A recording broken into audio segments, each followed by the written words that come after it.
বিসমিল্লাহির রহমানির রহিম। প্রিয় শিক্ষার্থীবৃন্দ, আজকে তোমাদের জন্য আছে ট্রান্সফরমার টেস্ট। আমরা জানি ট্রান্সফরমার সাধারণত দুই ধরনের টেস্ট করা হয়, একটা ওপেন সার্কিট টেস্ট এবং অন্যটা শর্ট সার্কিট টেস্ট। টেস্ট কেন করা হয় এটা আসতেছে, পরে আসবে। আসলে টেস্ট করা হয় ট্রান্সফরমারের লস এবং কিছু বৈদ্যুতিক রাশি এবং কিছু ট্রান্সফরমারের কনস্ট্যান্ট সমূহ নির্ণয় করার জন্য।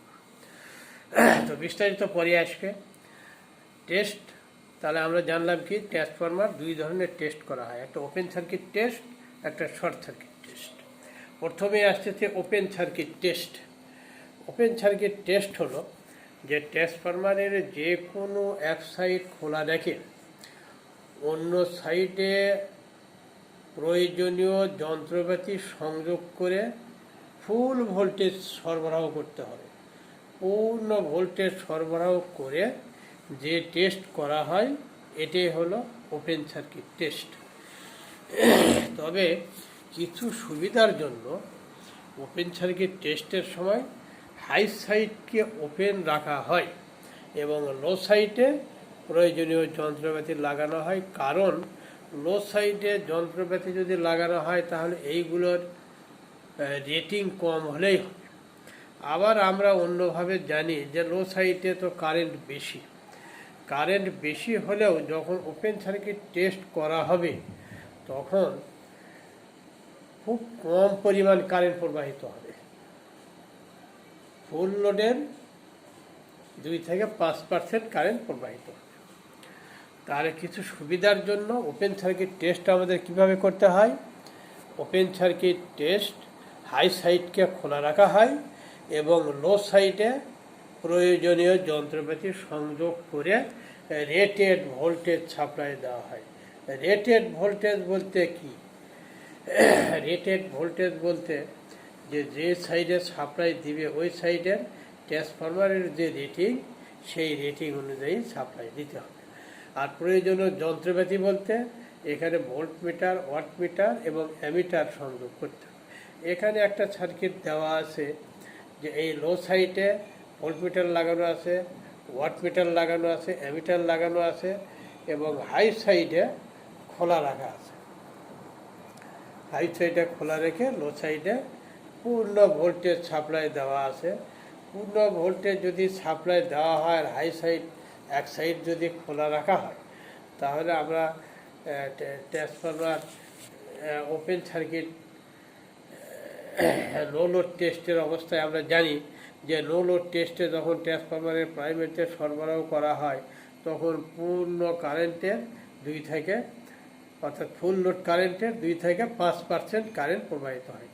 এখানেও তাই, এখানে হাই সাইড আমাদের খোলা আছে, লো সাইডে প্রয়োজনীয় যন্ত্রপাতি লাগে পূর্ণ ভোল্টেজ সরবরাহ করা আছে।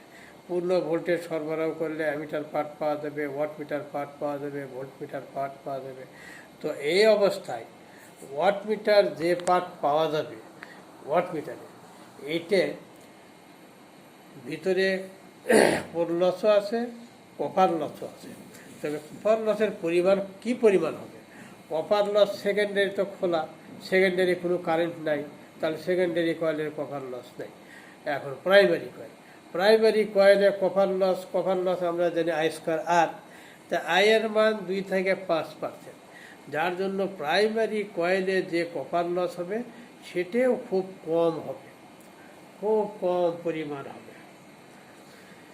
যার জন্য এই অবস্থায় ওয়াট মিটারের যে পার্ট এটাকে আমরা ধরে নেই পুরোটাই কোর লস। তার এই অবস্থায় ওয়াট মিটারের একটা পার্ট পাওয়া যাবে, সেটাকে আমরা কোর লস ধরে নেই। তাহলে কি পার্ট পাওয়া যাবে? আমাদের একটা ওয়াট মিটার রিডিং পাওয়া যাবে, সেটাকে আমরা P0 দ্বারা দেখি। এরপর অ্যামিটার রিডিং পাওয়া যাবে, এটাকে আমরা I0 দ্বারা দেখি। ভোল্ট মিটার রিডিং যেটা পাওয়া যাবে, এটা যেহেতু প্রাইমারি এটা, তাহলে এটা VP দ্বারা। তাহলে এই তিনটে জিনিস পাওয়া গেল। একটা পাওয়া গেল no load current ammeter part যেটা, আর একটা পাওয়া গেল নো লোড পাওয়ার। এই নো লোড পাওয়ারটা হলো কপার লস। তাহলে এখানে P0টা কোর লস, তাহলে এখানে P0টা হবে ট্রান্সফরমারের কোর লস। এরপরে আসতেছে no load power factor. No load power factor কেমনি বের করা যাবে? No load power factor cos phi 0 সমান P0 ভাগ EP IP, কারণ পাওয়ার আমরা জানি P সমান VI cos phi। তাহলে এখানে নো লোড পাওয়ার ফ্যাক্টর পাওয়া গেল। নো লোড পাওয়ার ফ্যাক্টর যদি পাওয়া যায় তাহলে এ নো লোড কারেন্টের ম্যাগনেটাইজিং কম্পোনেন্ট এটাও পাওয়া যাবে। ম্যাগনেটাইজিং কম্পোনেন্ট এর সূত্র কি? ম্যাগনেটাইজিং কম্পোনেন্টের সূত্র হলো ম্যাগনেটাইজিং কম্পোনেন্টের সূত্র আমাদের এই আই মিউ। তাহলে no load component of magnetizing component of no load current I mu সমান I0 সাইন ফাই 0। এরপর আসছে ওয়ার্কিং কম্পোনেন্ট। ওয়ার্কিং কম্পোনেন্ট হবে IW I cos phi। cos phi তো আমরা ওখানে বের করছি, ফাইয়ের মান cos phi পাওয়া গেলে ফাইয়ের মান পাওয়া যাবে, ফাই 0 মান পাওয়া যাবে, ফাই 0 পাওয়া গেলে সাইন ফাই 0 মান পাওয়া যাবে। তাহলে এখান থেকে আই মিউ পাওয়া যাবে, কারেন্টের ওয়ার্কিং কম্পোনেন্ট পাওয়া যাবে। এরপর পাওয়া যাবে no load resistance. No load resistance কেমনি হবে? নো লোড রেজিস্ট্যান্স, এই যে নো লোড রেজিস্ট্যান্স সমান, এই যে নো লোডের রেজিস্ট্যান্সকে কী দ্বারা লিখে হবে? R0। R0 সমান VP IW। এরপর কী পাওয়া যাবে? No load reactance. তো নো লোড রিয়াক্ট্যান্স পাওয়া যাবে X0। X0 সমান VP ভাগ IB। তাহলে নো লোড টেস্ট কীভাবে করা হয়? শর্ত হলো যে হাই সাইড খোলা রেখে লো সাইডে প্রয়োজনীয় যন্ত্রপাতি অর্থাৎ ভোল্টমিটার, অ্যামিটার, ওয়াটমিটার সংযোগ করে রেটেড ভোল্টেজ সরবরাহ করা হয়। রেটেড ভোল্টেজ সরবরাহ দিয়ে যে টেস্ট করা হয় এটাই হলো ওপেন সার্কিট টেস্ট। এই ওপেন সার্কিট টেস্টে তাহলে আমরা কী পেলাম? ওয়াটমিটার পার্ট পেলাম। এই ওয়াটমিটার পার্টটা হলো কোর লস। কী জন্য কোর লস এটা আগে বলছি আমি। অ্যামিটার পার্ট পাওয়া যাবে, এটা no load current I0। Voltmeter part full voltage পাওয়া যাবে VP। এরপর নো লোড পাওয়ার ফ্যাক্টর পাওয়া যাবে এইরকম এটা। এরপর magnetizing component of no load current, magnetizing component of no load current I mu সমান এটা পাওয়া যাবে। Working component of no load current IW সমান এটা পাওয়া যাবে এই সূত্র অনুযায়ী। এরপর নো লোডের রেজিস্ট্যান্সের সূত্র আমরা জানি, নো লোড রেজিস্ট্যান্স পাওয়া যাবে এইটা, নো লোড রিয়াক্ট্যান্স পাওয়া যাবে এটা। তাহলে এই তথ্যগুলো আমাদের পাওয়া যাবে। তাহলে নো লোড টেস্টে কী কী তথ্য পাওয়া যাবে? একটা পাওয়া যাবে P0, এটা কি? এটা হলো কোর লস, ট্রান্সফরমারের কোর লস। এরপরে আসতেছে I0 নো লোড কারেন্ট পাওয়া যাবে, cos phi 0 no load power factor পাওয়া যাবে, IW নো লোড কারেন্টের ওয়ার্কিং কম্পোনেন্ট পাওয়া যাবে, ম্যাগনেটাইজিং কম্পোনেন্ট পাওয়া যাবে, নো লোড রেজিস্ট্যান্স পাওয়া যাবে, নো লোড রিয়াক্ট্যান্স পাওয়া যাবে। এটা কোর লস কী জন্য হবে? আমরা লোড অবস্থায় ট্রান্সফরমারে জানি যে ফুল ভোল্টেজ সাপ্লাই দিলে করে যে ফ্লাক্স উৎপন্ন হয়, এরপর লোড যতই বাড়ানো হোক কমানো হোক ওর ফ্লাক্সের মানের কোনো পরিবর্তন থাকে না, অর্থাৎ ফ্লাক্সের মান একই থাকে, ফলে কোর লস একই হবে। এই গেল আমাদের ওপেন সার্কিট টেস্ট, এইভাবে সহজ আছে। এরপরে আসতেছে আমাদের short circuit test. Short circuit টেস্টটা কী করতে হবে? ট্রান্সফরমারের যে কোনো এক সাইড শর্ট করে রাখতে হবে এবং অন্য সাইডে আগের মতো প্রয়োজনীয় যন্ত্রপাতি সংযোগ করতে হবে। এবং প্রয়োজনীয় যন্ত্রপাতি বলতে কি? ওই ভোল্টমিটার, অ্যামিটার এবং ওয়াটমিটার সংযোগ করতে হবে। তো সুবিধার জন্য করা হয় কি, লো সাইডকে শর্ট করা হয়, কারণ লো সাইডের কারেন্ট বেশি, আর হাই সাইডে অ্যামিটার, ভোল্টমিটার, ওয়াটমিটার সংযোগ করে লো ভোল্টেজ সাপ্লাই দেওয়া। লো ভোল্টেজ মানে রেটেড কারেন্ট সরবরাহ করা হয়, অর্থাৎ ট্রান্সফরমারের এই হাই সাইডে যে কারেন্ট প্রবাহিত হবে ফুল লোড অবস্থায় সেই কারেন্ট সরবরাহ করতে হবে। এই কারেন্ট সরবরাহের জন্য দেখা গেছে যে এখানে যে সাপ্লাই ভোল্টেজ ভেরিয়েক বা অন্য কোনো পদ্ধতিতে এখানে সাপ্লাই ভোল্টেজ আস্তে আস্তে বাড়ালে দেখা যাবে যে এখানে ফুল লোড ভোল্টেজের 8 থেকে 16% ভিতরে হলেই ফুল লোড কারেন্ট প্রবাহিত হবে, অর্থাৎ রেটেড কারেন্ট প্রবাহিত হবে। তাহলে শর্ট সার্কিট টেস্ট কি?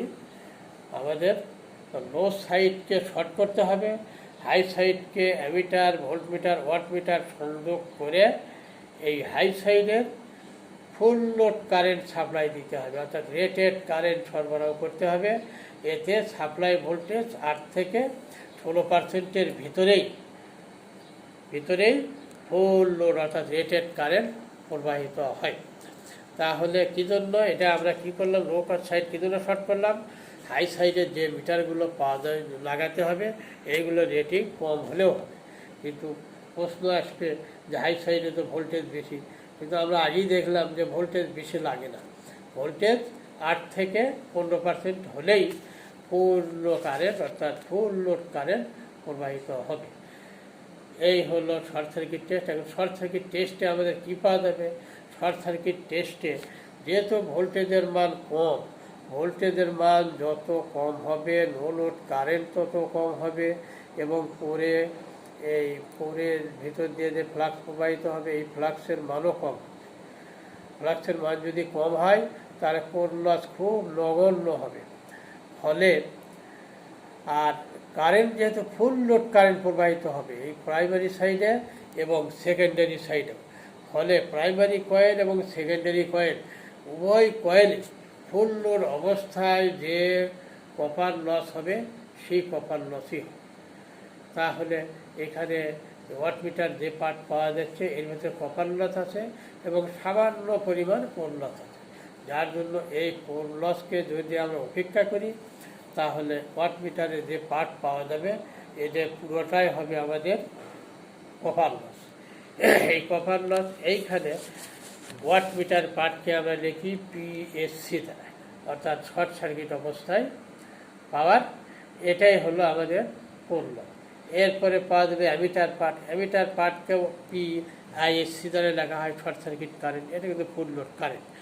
এরপর ভোল্টমিটার পার্ট, এটাকে আমরা ভিএসসি দ্বারা লিখি, এটা এই ভোল্টেজের মান খুব কম হবে 8 থেকে 16%-এর ভেতরে। তাহলে এখান থেকে কী কী জিনিস নির্ণয় করা যাবে? আমাদের প্রাইমারি সাপেক্ষে সমতুল্য রেজিস্ট্যান্স পাওয়া যাবে। আমরা যদি পাওয়ার পি সমান I²R অথবা VI cos পাই, তাহলে I²R যদি হয় তাহলে এখানে সমতুল্য রেজিস্ট্যান্স সমান পাওয়ার ভাগ ISC²। এটা হলো আমাদের প্রাইমারির সাপেক্ষে সমতুল্য রেজিস্ট্যান্স। তাহলে প্রাইমারির সাপেক্ষে সমতুল্য ইম্পিডেন্সও পাওয়া যাবে, সেটা হবে ইম্পিডেন্স হবে যে প্রয়োগকৃত ভোল্টেজ শর্ট সার্কিট ভোল্টেজ ভাগ শর্ট সার্কিট কারেন্ট, ভোল্টেজ ভাগ কারেন্ট আমাদের ইম্পিডেন্স।